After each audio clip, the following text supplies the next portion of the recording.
বাবা আর কথা বলে 15 বছর পর পিলখানার বিস্ফোরক মামলায় 178 বিডিআর সদস্যের মুক্তি, কারাগারের ফটকে স্বজনের ভিড়, কুশীলবদের বিচার দাবি। আর আজকে আমার বাবা 17 বছর পর বের হইতেছে, আমি খুশি। আমরা সবাই আসছি আমার বাবাকে রিসিভ করতে। আচ্ছা, এই মামলায় আজকে আমার বাবা ভাই বোন থেকে আমাকে আলাদা করে রাখা হয়েছে। পূর্ণ তদন্তের মাধ্যমে যাদের অপরাধের সাথে জড়িত তাদের পূর্ণ শাস্তি হোক, এটা আমরাও চাই। জুলাই নৃশংসতা নিয়ে জাতিসংঘের প্রতিবেদন ফেব্রুয়ারিতে। তদন্তের জন্য মানবাধিকার কমিশনকে ডক্টর ইউনূসের ধন্যবাদ।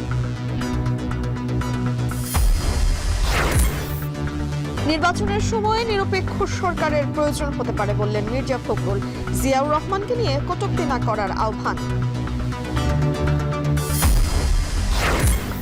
শিল্পনগরী গাজীপুরে দিনে রাতে ছিনতাই আতঙ্কে নগরবাসী, জামিনে বেরিয়ে অপরাধে জড়াচ্ছে আসামিরা।